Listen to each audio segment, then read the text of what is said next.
Good afternoon. We are Group 3 and we are going to present on Ministry of Gender. My name is Loriska Kalongo. My name is Angela Malenga. My name is Akalin Somapalo.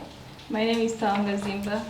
So I will start by introducing the Ministry of Gender and who we are.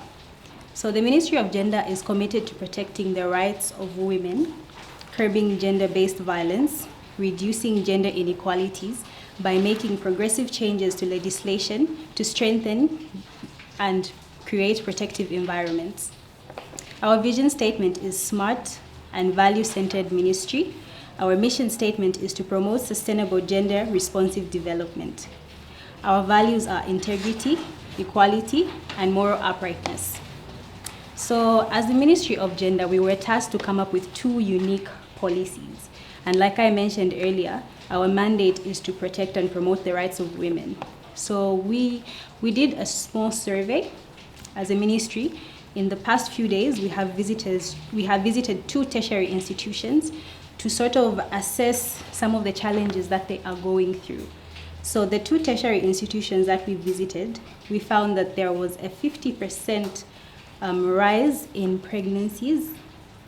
We also took time to visit a primary and secondary school, and for both of them we found a 30% rise in pregnancies. Then we also found a 43% prevalence in sexually transmitted diseases and sexually transmitted infections in all the collective places that we visited. Then we've also taken time to look at the Zambia Demographic Health Survey, and it states that 29% of the Zambian population have girls aged 15 to 19 getting pregnant. And we feel as a ministry, this is not something that is good. So we have come up with 2 policies. I'll first introduce you to our first policy, which is the sex education policy. So this policy basically looks into making sex education mandatory in schools, and we're looking at a target age from 5 to about 21. Now I know when you think of sex and then you hear the age 5, probably you're thinking, why are you teaching young people about sex at the age of 5? But not to worry, hold your horses. Firstly, as a Ministry of Gender, we look into so many issues. And looking at young people, we have come to the assertion that a lot of people are being sexually abused, sometimes even right in their homes. And we feel it's important for us as a ministry to come up with an initiative that will teach young people to know when something is not right. So for the young people, we'll just basically educate them on knowing when someone should not touch you in a certain way and telling someone who is older. And then basically for the older people, as much as Zambia is a Christian nation, we do know that we can't hide away from the fact that people are indulging in sex, and sometimes it's premature. So with this policy, we basically just want people to know, and we're going to start targeting people ages 13 to 21, basically explaining sex to them. If they're going to indulge in sex, they should know the necessary precautions, things like contraceptives and all those things. Then I'll move into our targets for this policy. Firstly, we want to end early child marriages. We want to control teenage pregnancies. We want to reduce rape cases. We also want to reduce the prevalence of sexually transmitted diseases. Because we've actually, from the Zambia Demographic Health Survey, we also do know that there is a 14.3% of HIV cases in our country. And then there's a 60% to 40% of people living in poverty to people living a comfortable life at least.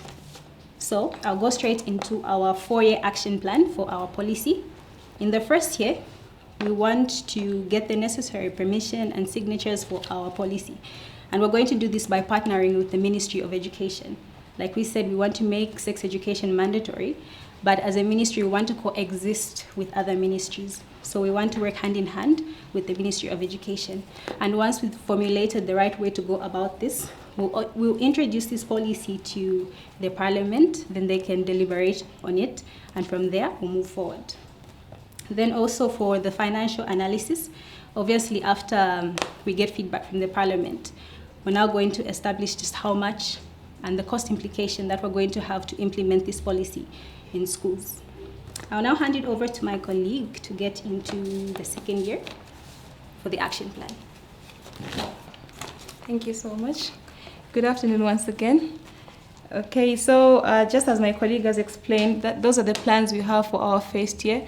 And then for our second year, we plan to also partner with the Ministry of Health to help us educate health care workers not to stigmatize young ladies who go to these hospitals and clinics to ask for help. For example, if they want contraceptives, they are being stigmatized by health workers. They speak bad about them, so they don't have the courage to go there at the end of the day.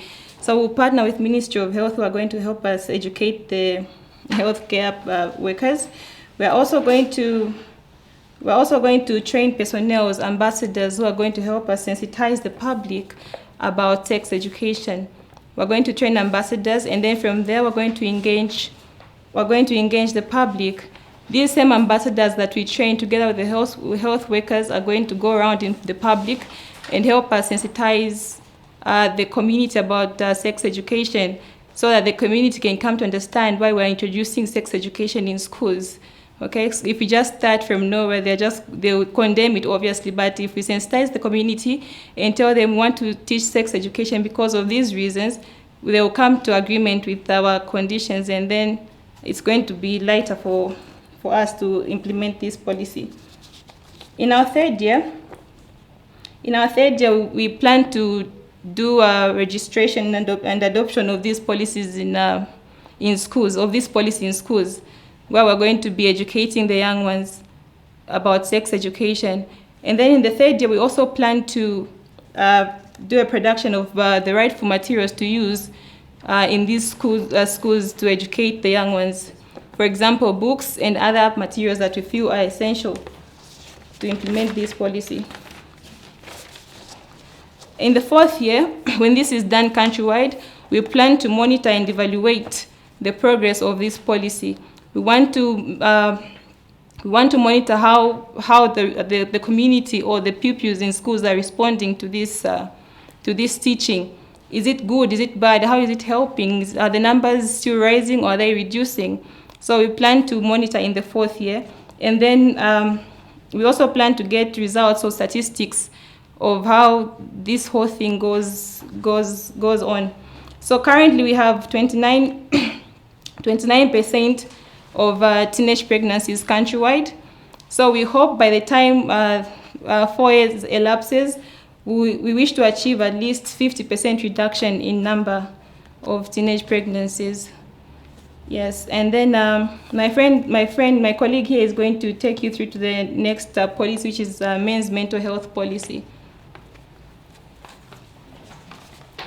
Good afternoon. The second policy we came up with is a men's mental health policy. Now, this is not something we talk about every day. It's not a topic we discuss every single day. So, as a ministry, we want to move away from focusing only on the women folk, because it is not gender if you're only focusing on the women. We cannot achieve gender equality if you're trying to make one sex better at the expense of the other sex. So as our Ministry of Gender, we came up with the men's mental health policy. And we plan to implement this by having a free therapy session for men once every 3 months. But this is only for males aged 10 and above. Yes. So the aims of our policy, the primary aim of our policy is stabilizing men's mental health. The second one is reducing GBV. Now we all know, I think women are much more louder than men. Men are not, they do not usually use their words. In the end, it's the big blow. It affects their mental health, and I think it results in violence cases, looking at the rise in cases of GBV in our country. And the next aim is reducing rape cases. So for our 4-year plan, in our first year, the first thing we plan to do is partnering up with the Ministry of Health. We want to partner up with the Ministry of Health because with mental health, they know more about it than we do as a Ministry of Gender. So we plan to partner with the Ministry of Health. And the second thing we plan to do is through our minister, the Minister of Gender, we plan to take it to Parliament for enactment and debating. And the next thing we'll do is financial analysis, the budget for the implementation. We want to look at how much it will cost us for therapy, for the therapy sessions, for paying the therapists that we'll have. We also plan on partnering with Chinama, because that's like the hospital we have in our country that could deal with mental illness. In our second year, we plan on training ambassadors to promote men's mental health. We could have ambassadors from the general public because it's for us. We have men in our community. We don't want it to be a far-fetched idea. We want it to be for us. It's for us. It's for our benefit. So individuals, the health practitioners who could also go to schools and talk to the pupils. I said the therapy sessions will be for males aged 10 and above. So for the younger ones, we want to have someone to go to school, talk to them about people who've gone through trauma. I bet trauma is not, it doesn't have to be some serious issue. It could be being talked to negatively at home, you losing a parent, you being an introvert. It affects us. Those are big issues. We don't have to undermine them. So we could have someone go to school, we could have the health practitioners that are specialized in this area go to school, talk to the pupils. And another thing we've noticed is that mental illness is actually one of the reasons why we have substance abuse going on in our country. So they could also go and talk to them about it so that we don't have our pupils, our youths resulting to taking or substance abuse. And the next thing we plan to do in our second year is mental health awareness promotions. We plan on engaging the media, that's TV and radio, of course, to help us disseminate the information, programs about it. We could have posters up about it, just so the information is readily available for everyone. And the most important thing is avoid stigma about it. Because if we have a plan and it is associated with stigma, no man is going to go. I don't think any man would want to go to something where they'll be labeled to be weak. You're going there because you're a weakling, or you think it. Maybe society thinks it's probably wrong for you to talk to someone. So we want to make sure we cut out the stigma that's associated with it, so that everyone is able to attend. Thank you. I'll take you through the third year and fourth year. So in the third year, we are looking at registration and adoption of the policy in different health sectors. So we have men actually going to the health sectors now and having their therapy. We also look at having a response team. Well, my colleague has mentioned that we are going to have teams that are going to go to schools for those that are young. So we want a response team to bring back response that can actually help us connect to those young children. So they do not just end by saying how they're feeling or dealing with their mental health, but actually having someone to help them through that process. So that is what is going to go through in our third year. Then our fourth year, monitoring and evaluation. Definitely as a ministry, we have to know what our policy is bringing up at the end of the day. Yes, it's a policy, but what are the results of this policy? So we want to monitor and evaluate and ensure that our policy is actually bringing a change. So currently, we have about 86% of women being victims because of gender-based violence. And we believe as a ministry that sometimes this comes because of the instability of men's mental health. So with this, we are looking at reducing at least 60% of gender-based violence cases towards women. We also have 78% rape cases, also women being more victims, and we are looking at also reducing this, as we believe no one just rapes a child on an ordinary day with a normal mind and a stable health, mental health. So there's certainly something that's triggering that, and we look at actually reducing that number as well.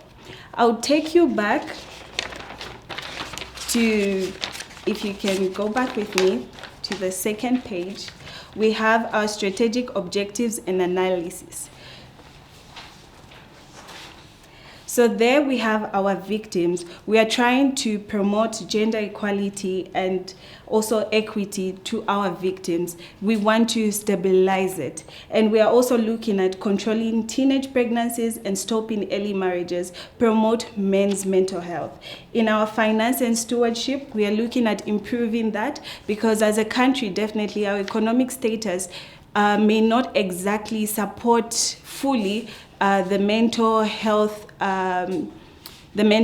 policy. So we are looking at bringing in other bodies that will help us go through this. Then we are looking at internal process, how we're going to work as a whole ministry, how we put ourselves together to make sure that these policies work for the good and better of Zambia. So we are looking at our organizational capacity. How are we going to ensure that people respond to these policies? How are we going to ensure that it's making a difference out there and actually people are responding to it? Then to end and conclude, we have our KPIs, which is our key pointer indicators of this strategy. We have 65% responsive development, 90% implementation, and 87% public engagement. So our strategy is definitely, as we have all said, educating both females and males from a young age. Thank you. Any questions? We have a couple of questions.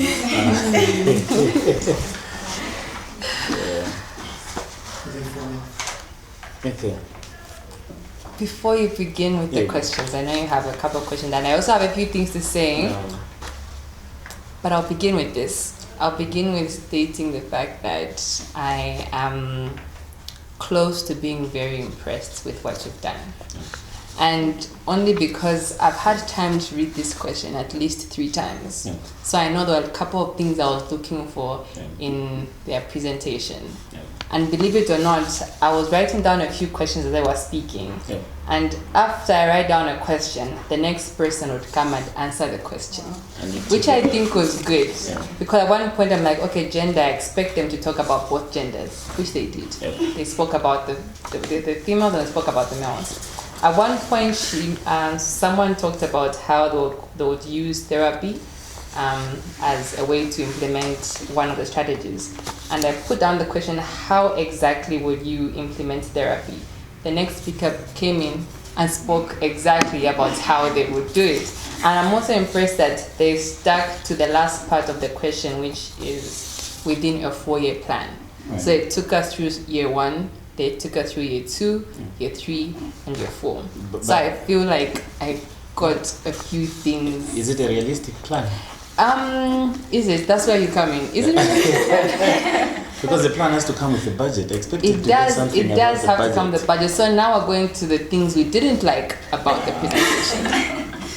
Maybe we can begin with the budget. How much does the Ministry of Gender use in the particular year? And can you tell us briefly in terms of how the allocations have been the past 5 years coming through from government directly to the Ministry of Gender? With exact numbers, I'm not too sure, but definitely there has been 4 sectors last year that were sponsored, and the first one was gender mainstream. There's also gender-based violence stream, and there's also teenage pregnancies, which is actually under UN. That one is being sponsored directly by UN. And the last one is gender equity and equality. Are there any economic challenges that the country is facing that you think might be impacting positive Ministry of Gender? You may wish to know that according to a recent report by the World Bank, which I stated earlier, that there's a 60% of people living in poverty. A larger fraction of that is women. And we do come up with policies to assist women, but it's still a challenge because most of them do not even have like the socio-economic status to align with the policies that we are coming up with. And there's still a lot of like archaic norms and traditions that make people adamant to receive these things that may seem too modern to them. So some of that you've conducted your studies, you've gone to schools, and you also gave us some statistics, 30%. How are you arriving at those statistics? What was your sample firm? Yes. Yes, we were arriving at those statistics based on the numbers that we had at these different locations that we visited. Okay, like for the school, you had how many people? For the school, for the tertiary institution, we had like a 65%. Then 65%, I mean, what was the total population before you could arrive at the 65% to be impacted or affected? for the tertiary institution, we had like over 4,000 students. And then no, we did not interact with all the 4,000 students, but we did engage like the higher authorities to assess like how many people get pregnant, like in this year, how many people got pregnant, and that's how we arrived at those statistics. Okay, and in terms of strategic stakeholders, beyond engaging like the Ministry of Health, which other strong advocates are you thinking of partnering with, especially when it comes to mental health for men? I'm more interested. I think probably the United Nations Population Fund. Any local strong advocates that you know of that are strong on mental health in Zambia? We're not too sure on how many strong advocates we have for mental. We have. Yeah, because like we've said, it's mental health for men, and it's something that really has not been taken up. Okay. Yeah. Just sorry, one last one. I had a conversation with a friend of mine during the course of the week, and we were trying to talk about how many ministries or which ministries have been largely affected by the COVID-19 pandemic. Which, as far as the Ministry of Gender is concerned, how do you feel you have been affected by this pandemic? Go first. Do you want to? You can go. Do you want to? I think go after you. Okay.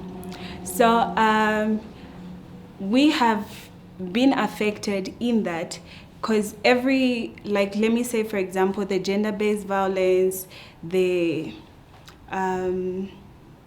what's that? Sorry. Like, for example, the gender-based violence situation and all the other affecting issues in the gender ministry, offices had to be closed down, campaigns had to be slowed down, and that was actually one of the things that affected us the most. Thank you. Just to add up from what she said about the gender-based violence cases, there was a report actually that during quarantine, since we had more people at home, there was actually an increase in the number of gender-based violence because everyone is home, we got tired of each other, parents are tired, children are just stressing you, so there was an increase in the gender-based violence cases. So unfortunately, we're unable to continue. I think, thank you so much for the job done and the presentation, including the research that you have shared with us. We'll take some time with my co-moderator to look at the details.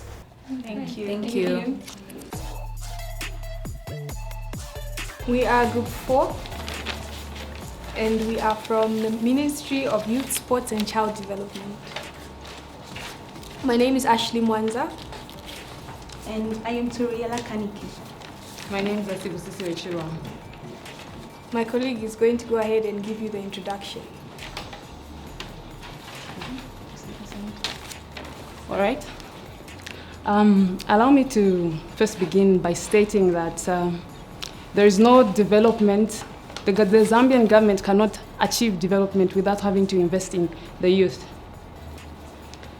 Basically, this is so because the youth account for a major number of the population of Zambia, and additionally, the youth are the immediate successors.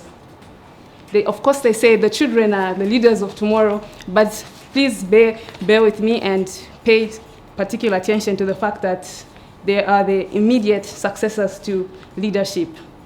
So basically, that's why my ministry has concentrated on formulating a policy that is dealing with the youth.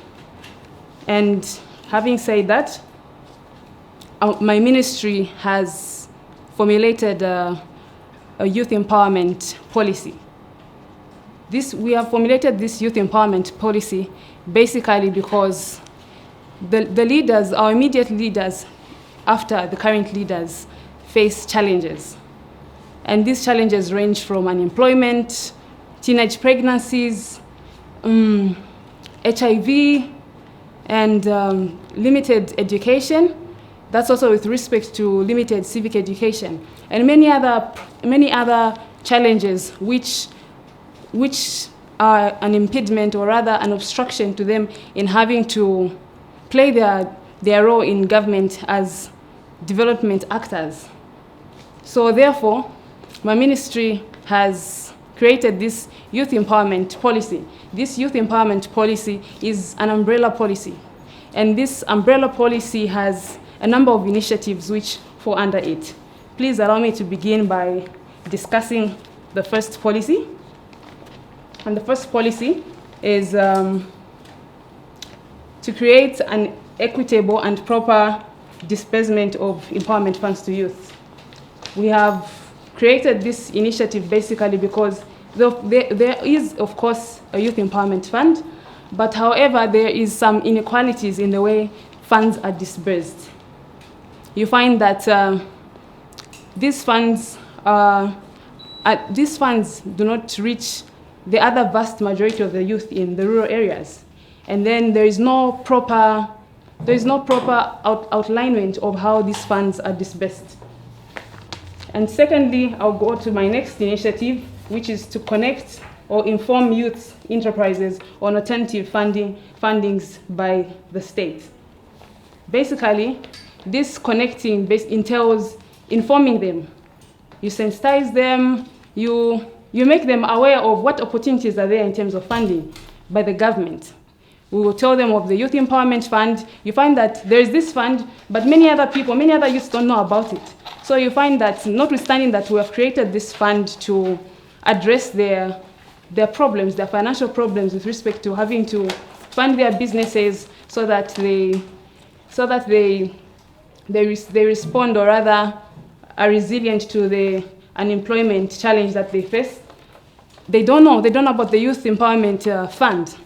So we have to sensitize them. We let them know about it. So, and then another factor is that we will not only sensitize them or let them know about the Youth Empowerment Fund. There are many other funds, alternative funds, which they can resort to.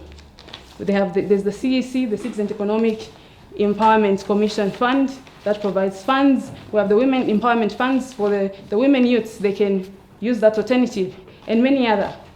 So secondly, allow me to move to my third initiative, which is to create a job fund for Zambian youths. So basically, this job fund is when it creates jobs, or it identifies jobs in certain sectors or areas or institutions, whatever it is, wherever the jobs are.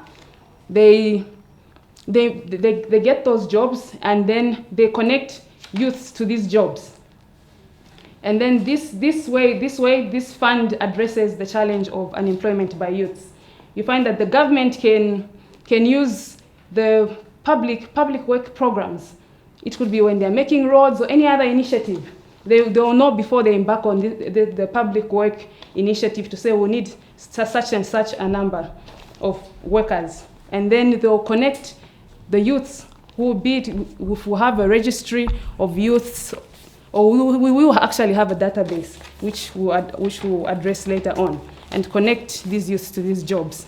We could also enter into some engagement with the ZDA, which in its criteria of granting investment licenses to foreigners, it takes into consideration employment, the employment creation capacity of a prospective investor.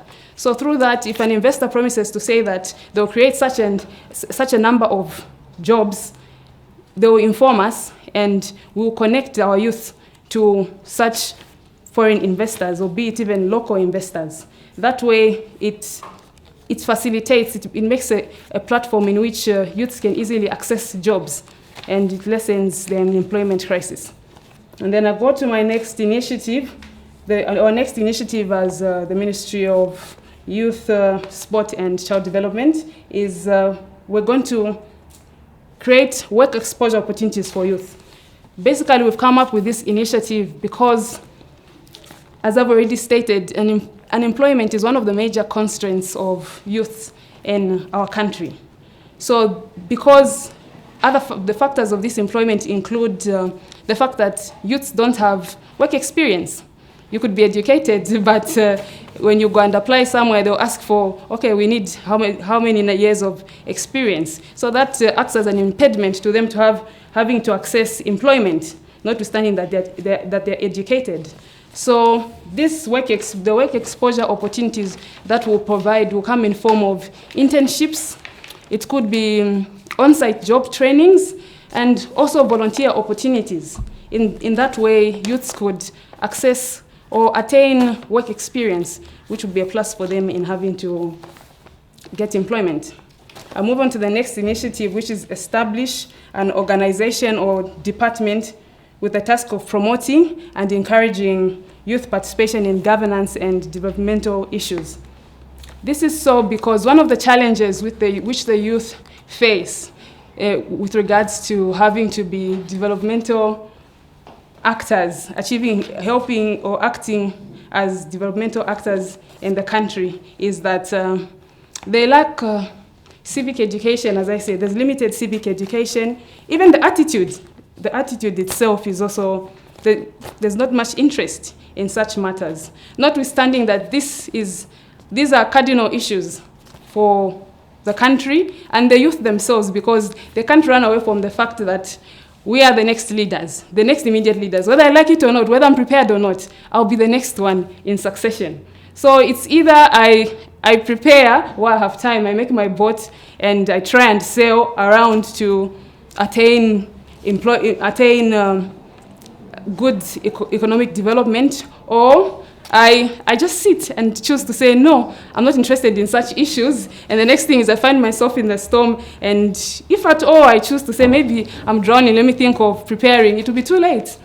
It will be too late. So basically, this is important in that we'll establish a department or an organization which is going to promote youth is going to promote, how can I say it? Youth participation. It will encourage them to participate in such issues. It will sensitize them on the importance. As I've highlighted certain other things to say, you can't run away from this. So you just have to start addressing the issue now. This is also like equipping them. They'll equip them with certain governmental, governmental initiatives. It could be also principles. And sort of those things. There's a lot to mention on this point, but I'll end there and move to my next point.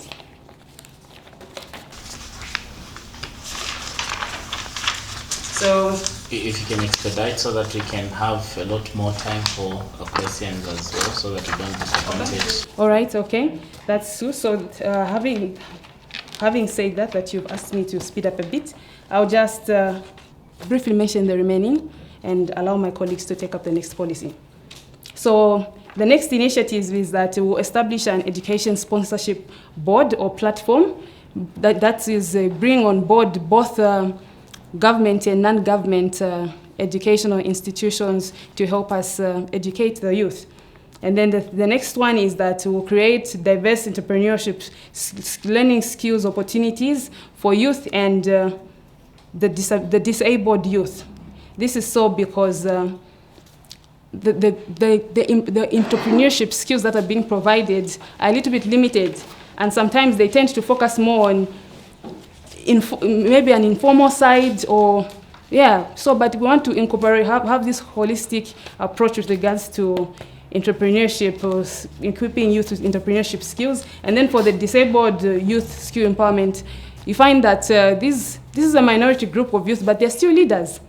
They're also part of the next leaders. So we have taken into consideration that they need to be empowered. You find that most of these disabled people, if you're not well-to-do, they find themselves on the street. Because even the person who's supposed to take care of them has to leave and go and fish for an income. So I'll move to my next point too, is that we're going to provide quarterly capacity building talks. This is so because we want to curtail cultural oppression from society. You find that this is one of the biggest also impediments to youth. As I said, the vast number of youths come from the rural areas in our country. So, and this is where, and these are the major victims with regards to cultural oppression. An example I'll give is when you reach a certain age in certain areas, I won't mention the area, I don't know if maybe one of my judges could be coming from there on the panelist. So yeah, when you reach a certain age, it doesn't matter if you're still in school or you're doing whatever important project you're doing. People say that you need to have a child, you need to be married. Whatever you're doing is not important, be it it's school, whether you're passing or you're progressing or anything. I move to my next point. We also established an online and physical center to receive youth suggestions. This is basically because as a ministry, we cannot neglect the say of the youth.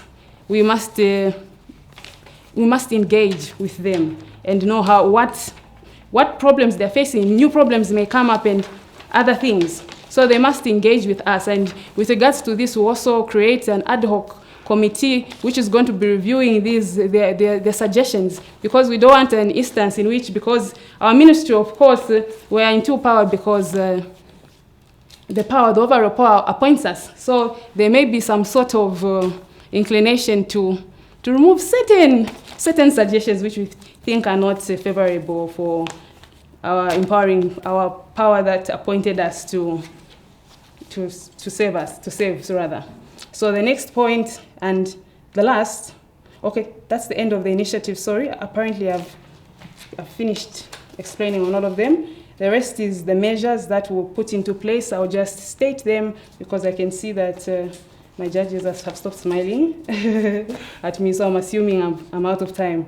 So the measures is that we'll create a framework for youth empowerment, just to ensure proper coordination of youth empowerment programs. The next measure is we'll create a continuous monitoring and evaluation strategy, just to ensure that what we are doing is right in terms of our plan of action that we have put on paper. And then the last one is that we'll develop a database for youth, because they say that you cannot manage what you cannot measure. So as a ministry, we need to know what we are dealing with, who we are dealing with.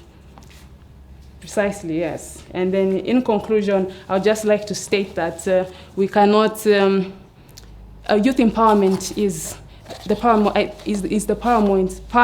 paramount most thing in addressing the promotion of youth. Thank you.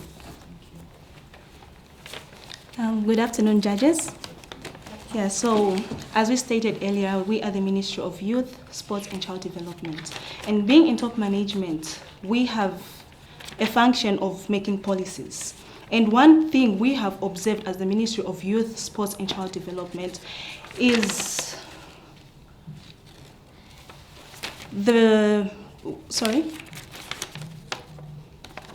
So we would love to implement a policy that serves for all the people. This includes children, youths, and everyone at large. We have a problem of youths failing to express themselves without fear of being gunned down. One of the major problems we are facing in this country is police brutality and police misconduct. Talking of the likes of Frank Mugala and Vespas, we have a situation where people are being gunned down, and because it's the police, they have no say. The police are going out there without facing any consequences. What recently happened in the United States of America when George Floyd was brutally murdered by a police officer, Michael Derek Chauvin. The officer was charged with third-degree murder and second-degree manslaughter. How about in Zambia? Nothing is being done. So we, as Ministry of Youth, Sports and Child Development, we would implement a policy that each and every cop that is found practicing police brutality or police misconduct is charged with third-degree murder and has to face the law harshly. I would let my colleague take up and finish up my policy. So remaining in 5 minutes. No problem. Which, it will allow us to also interact, so we can also, Okay. So in conclusion, I would just like to highlight what both my partners said, starting with the first. The importance of the skills development part for the youth is vast, because if each youth has a skill that they can monetize and help them to progress further in life, it will make the country benefit. A good example I can give is if each child above the age of 15 in Mississippi compound knows how to bake scones, how to fry samosas, how to make dough to bake and go and sell these goods, it will better their education. They are able to sponsor themselves to school. They're able to buy their basic human needs without depending too much on the government. So if us as the youth ministry empower them with the funds and the inputs that they need, like my colleague said, it will better their lives individually, because at the end of the day, it starts at an individual level. When it comes to police misconduct, we have a lot of oppression in our country at the moment. If we cooperate with the courts and put measures that are going to lessen the amount of police brutality we have going on in the country, it's going to better the nation. Right now, a youth can't just come up and say, I'm going to open a shop in Chawama and build a shop there. They're going to be harassed by the cadres because it's land that is owned or is fictionally owned. If we can empower them and lessen these self-motivated people to actually help them with the dreams that they have, give them a platform to speak out, it's going to benefit our country vastly. Thank you. Thank you. So our managers for time keep reminding us, but we'll try to just squeeze in a few questions as a way of helping to have a conversation in response to the presentation that you have made. Thank you so much for the information shared with us. I just wanted to find out from the Ministry of Youth, Sports and Child Development, two questions. Number one, there are several universities that have sprung up in Zambia, especially in the private sector. Can you share with us the numbers of students, even in terms of estimation, that are being churned out onto the job market annually based on the universities? And secondly, can you help us understand how COVID-19 has impacted positively or negatively on the young people that you are looking after under the Ministry of Youth, Sports and Child Development? Those would be my two questions, Mandela. Maybe I'll let him answer those two. I also have a few more, but maybe you could start with that. Then I could jump quickly to mine. I can answer the first question. According to the numbers, it purely depends. When you look at students coming from public universities, only about 5 out of 10, which is half, manage to get jobs in government. Most people have to use their entrepreneurship skills after they finish to earn a living.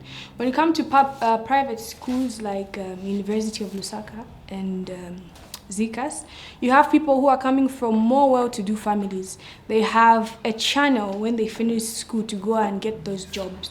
So I think the estimate will be more, the ratio will be more when it comes to private schools as compared to public schools. Well, I meant not in terms of the total number of students that find jobs, but the total number of graduates we have annually. Those that finish their education and join the job market. Roughly how many young people graduate annually in our country? Be it they are doing a diploma, be it they are doing a degree, because I want to marry that with the extent to which we have opportunities for those. Okay. If you can allow me to give you a ratio, which I mentioned earlier, saying in these government-owned universities, only 8 out of 10 do graduate on time because of repeating and so on. So by the time they're finishing school, they don't have time to go and do attachments or earn experience for them to get a good job.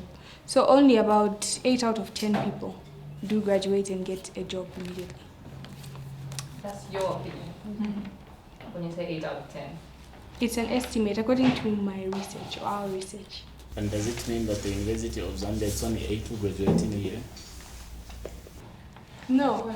8 out of 10 basically means... What's the total number that graduate annually at the university?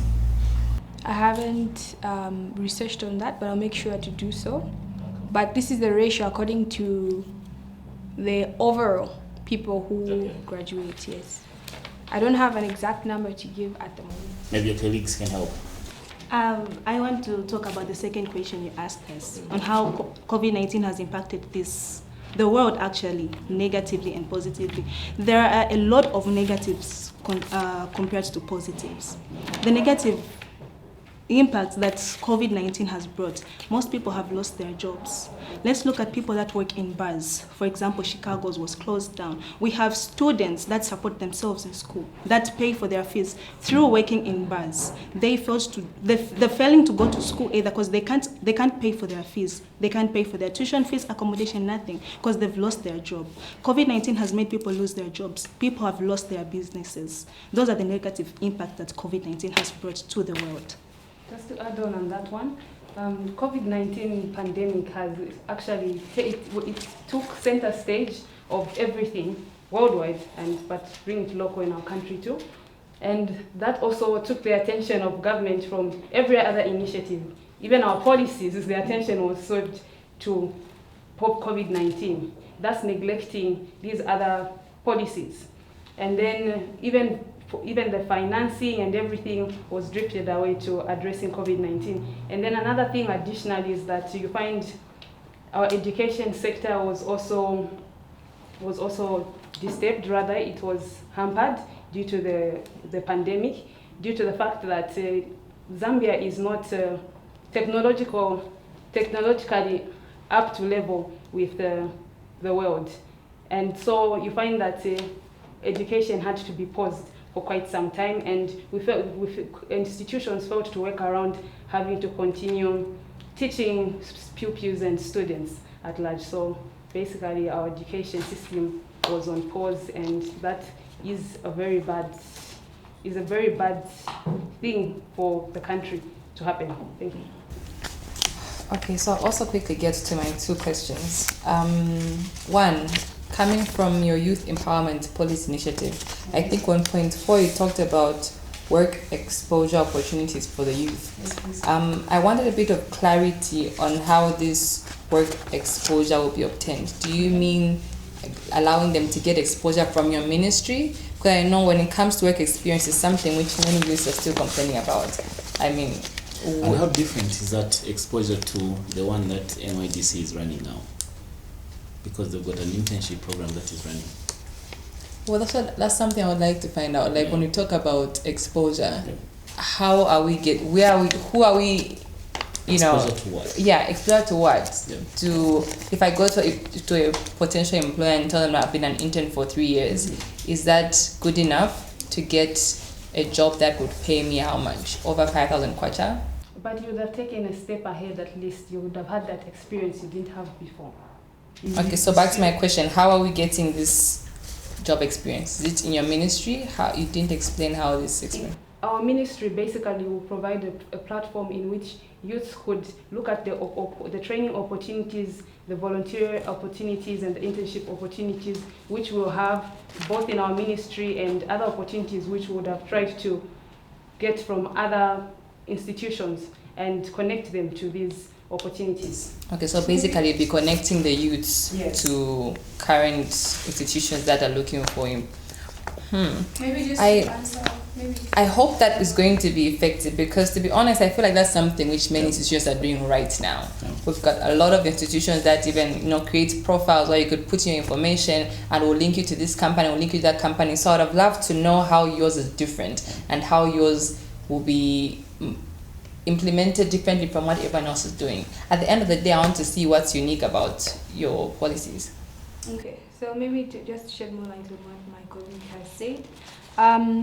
Another way that we're going to give them this exposure is through teaching them new skills that they can use to actually open up their own businesses. So even in a later stage, if they want to work for a bigger company, they can have that experience. They've worked with their own company. So for example, if someone wants to go and work in Trade Kings, and they have a digital marketing company themselves as an entrepreneur, they've signed up agencies or people and worked with them. They have the proof that they've taken so-and-so companies to a next level in terms of social media marketing or, B2B marketing, They can show that experience that I've worked for my own company. These are the numbers and the evidence is there. So through skills development, we will enhance their results and their experiences by teaching them first how to be entrepreneurs before they work for anyone else. Right. We'd like to thank you for the information that you've actually shared. would have loved to interact with you more, but Much more. that time couldn't allow. Otherwise, thank you so much. You're welcome. Thank you for having us. Okay, Isaac. So let's begin with Group 1.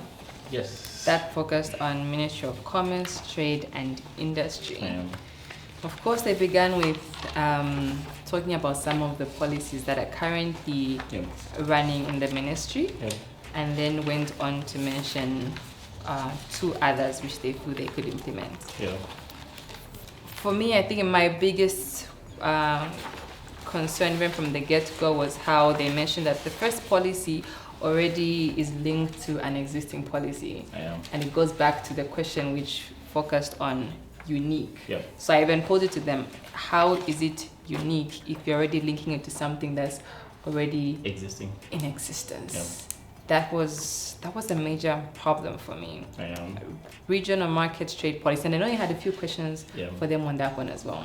Yeah, I was interested to just find out from them in terms of some of the initiatives that are happening at the continental level. So when I looked at what they were calling as regional market trade policy for SMEs, in terms of it being proposed, I was also seeing it still being linked to existing policies that are meant to support SMEs, and it was also quite sad to also note that they didn't know about the Africa Continental Free Trade Agreement, and they were thinking of improving our exports. Yes, because I know you asked them and you wanted them to explain more when you asked a question about, okay, what trade agreements could Zambia get into? And one of them must have talked about a multilateral agreement, and you said, okay, but how? Which ones? Do you know any? I'm sure you wanted like some clarity on which particular ones they could have known of, or something that they think Zambia could relate to right now. Exactly. Yeah. Yeah. There was also that issue that they raised with regards to, I think there was an issue to do with value addition. Yes. And you asked them quite a number of questions on the that. Value addition policy. And I'll explain why. I felt like I've heard this policy before. I've heard many people talk about it. It's almost there in every debate about trade, about the Ministry of Trade. And what I wanted to find out was, one, what challenges do you think you're going to experience in this particular policy? Because for something which most people talk about, there must be a problem. There must be a reason why it's been difficult to implement or to even be pushed forward. So if you're going to come to me and say, would like to implement this one, I would have loved to talk about the challenge that you think you could foresee. So maybe it could help me know why we're having a problem even with this particular one. To come and think of it, is it that for every problem we need to develop a policy, or could it be that sometimes it's just the implementation of existing policies that needs to be improved? That's right there. Sometimes it just comes down to the implementation. It's not a problem. It's there. It's a good thing, but the challenge is when coming to implementation. And that's what I wanted to explain. Like, okay, so this is a good idea. How could we implement it? What can we foresee? How could we, make it different from what everyone else has already talked about before? And then this was also the group that talked about sensitization as the last bit. Swapping it with after you've done everything. Yeah. So I saw also that gap, because it was going to affect the ability for the public, the business community, to actually provide input into the policy before it goes to Parliament. That was also a problem I had, because I feel like, look, the general public wants to know what you're going to present on its behalf. So if you're only going to tell me about it at the very end, I'm feeling very left out. Why am I imposing? You're going to impose it on me. It's not something I'm going to have an opinion on at all. It's only going to come towards the end after it's been approved, signed, and then it's like, okay, so now what we've done is this, and your part is ABC. And that's what affects implementation, because people are not familiar with the content. But overall, I also like the fact that they did a bit of some research. They were able to identify existing policies, and equally get to acknowledge that some of the policies already existed. Hence, maybe they had a bit of a challenge in terms of dreaming of one new policy. So if we have to talk about this particular group, how do you think they coordinated? Well, in terms of coordination, I saw a bit of a challenge. Some of the questions that we're asking, you could see that they're throwing the questions on each other, and even as they're throwing the questions on each other, the response that comes shows a bit of a challenge in terms of understanding the context. Exactly. And providing helpful information. Exactly. I found myself having to tell them, look, it's an open question. Yeah. It doesn't have to be you to answer. You could pass it on to someone else. Because when you always push it to one person to answer, you're thinking, maybe not everyone is well understanding of this particular question. So they would want the person who they feel has a better understanding to pick up all the questions. Exactly. But then, Which was different for the other group that we'll get to discuss, which was group 2. Yes. I think the coordination was quite good. Yes, and on that note, let's actually get to group 2. Oh, no. Group 2 was not one, but let's get to it. Group 2 was Ministry of Tourism. Yes. This is where we also had a bit of challenge with group coordination. Also, again, uniqueness of the policies, implementation strategy. I feel like there was a lot of question marks when it came to the Ministry of Tourism. And they should have just done a bit more in terms of research. I think there's a lot of literature out there that is speaking to some of the measures that government has put in place. For instance, Zambia happens to have received an endorsement as one of the safest countries among the many countries that have been looked at when it comes to COVID-19. And that should have been their scorecard in terms of sharing what government has put in place to ensure that this is a safe country. And I think you tried to push that to them a bit, because you asked them to say, so what do you think are the challenges that you've experienced as a ministry with regards to COVID-19? So I know you tried to push them to think in that direction. With hope. But still there was a bit of, maybe again, it comes down to understanding the question, understanding the ministry altogether and where we are now, where we're coming from, where we're going. Also just maybe trying to come out clearly when we're talking about incentives, because incentives are meant to actually encourage people to go in a particular direction, and some of the incentives that government normally use would include tax incentives, like giving a particular sector a tax break. Like more recently, there was an announcement actually from the Minister of Tourism indicating that the government has suspended VAT for the tourism industry. So I thought very recently, very recent. Exactly. Like if they pointed those, then they would have been alive to some of the issues that are happening in their sector, or even just getting to have a good sense in terms of the level of investments that are going into the sector and things. But anyway. And I think also when it just comes down to their general presentation, we saw a situation where they spent a lot of time talking about what the ministry does and what the ministry has been doing, which is fine. It's very welcomed. But with a challenge that has a time limit attached to it, we want you to get straight to the point. So you found that it was only towards the end where we now say, now these are the policies we would like to implement. So they're like, we wasted so much time on giving an introduction when we could have quickly gone to. Is this the same group that struggled in terms of introducing the topic? Yes, I think so. Same group that I had actually said I got lost at one point. I said, okay, where is the part where they talk about the policies? And they didn't do that. So when the second presenter came in and began to speak on my I was still saying, what are the policies? So it was only when the third presenter came on and she talked about the second policy. And again, I was like, I haven't heard the first policy. So I felt a bit confused with how they had presented their policies. But I know for a fact that the group 3 made an impression. They made a positive impression. Ministry of Gender. From the get-go, how do you think their general presentation was? I think there was a good amount of time that was invested in terms of doing the research. I found some time to look at their presentation, even the way they had laid out their presentation. It gives you this high level of clarity in terms of what they're communicating. But I also like their coordination. I think they were able to easily coordinate, and everyone had a lot to share with the judges. So then we are down to group 3, Ministry of Gender, which did a fairly good job. Yeah, I think Group 3 did a good job. I think I liked a few aspects about their presentation. One of them being the research that they did. I think they did a thorough job in terms of understanding the work that is being done under the Ministry of Gender. I also liked some of the proposals that they were making. I could easily resonate. Exactly, if you were able to relate, and it's a good thing. Yeah. And you know what that shows you? It shows you that there was a lot of coordination. Yep.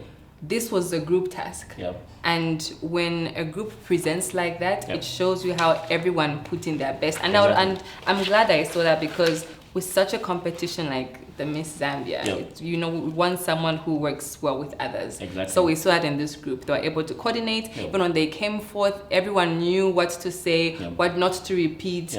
At one point, we were even fighting to answer questions because they understood it that well, which was wonderful. I think I liked that. And I also mentioned, even when they were presenting, that at one point, I was writing down questions with regards to what they were saying. And before I even had the opportunity to ask a question, the next presenter had already responded, which is good. Which is very good. I think the aspect that they might need to work on in terms of improvements would be with regards to statistics that they were sharing. I think they need to verify some of the figures that they were presenting before the judges, especially when it comes to the research that they were indicating they had conducted. Maybe to be on the safer side, they're better off to restrict themselves to documents like which already published, and like saying they had reached out to a school which had 4,000. A number of people might actually doubt the credibility of those numbers. Sure, I totally agree with you. I think with regards to Group 3, they did a pretty good job, and they focused on both genders. Exactly. So they did not limit it to females. And to be honest, believe it or not, I was expecting them to have policies which are going to be specifically centered around females. So the fact that they brought in the male, especially the gender is always associated with women. Exactly. But it was interesting to see that. I liked the policies. They talked about. You might need to also maybe give a feedback to them with regards to body language. At some point, I was getting a bit concerned in terms of the way they were using their hands, and I think some of the presenters were over-involving their hands, so there might be need to actually share that concern, so that at least they should know in terms of how to use their hands, maybe just properly at a particular time when emphasizing a point. Sure, I think many people would argue that the use of hands can be very distracting. Especially when you're presenting in front of people, because you're going left, you're going right, and everyone begins to focus on your movements as opposed to the things you're saying. So I think that's a fair point you raised. It's a very fair point. And we can go to Group 4, which was our last group. Ministry of Youth, Sports and Child Development, which I felt like we had a lot to ask and a lot to say on this particular group. Especially that in the first place they didn't manage their time very well, which denied us an opportunity to ask them questions. We saw the first speaker take half, maybe even more than half of their time, so it was almost most like of the time she was fixated on looking at me. Yes. I noticed. I mean, at one point she says, okay, there's nothing wrong with humor, but I feel like, your humor should also be very well thought of. So she mentioned and says, I think I'm taking up a lot of time because now the judges are not smiling at me. So already in my mind I'm thinking, that's not a good thing for you. Is it? If you're going to bring that out. You don't want to already throw yourself under the bus. I think she should have used the first few minutes and given an opportunity to the friends at least to share some of their perspectives, and then leave us a bit of some time to give feedback. The other thing that was of concern from my end was the lack of coordination in terms of the way they were presenting the information. Even some of the strategies that they were proposing with regards to the policy. Some of the questions that I was jotting down seem to suggest that there are ideas that are already out there. And if you ask them a question like the one you've been emphasizing around the uniqueness, I think they would have actually struggled to share what was unique about what they were proposing. And also, I feel like there was a concern which I would have loved them to explain more, but maybe again, because of time, they didn't. This is a Ministry of Youth, sport, and child development. Exactly. Their presentation was focused on the youth. Yes. So we did not see a part of sport, we did not see a part of child development. Especially child development. I wanted, with regards to sport, for instance, I think the major concern with most people is there's a lot of focus on soccer. Yeah. A lot of focus on football. Yeah. So I wanted them to explain, look, how do you intend on incorporating other sports? Yeah. I'll tell you this, Isaac. Last year, I was fortunate enough to attend the National Sports Award. Yeah. And I noticed that most of the awards happened to go to the category of soccer. Yeah. And at that point, I began to think, we have a small problem here.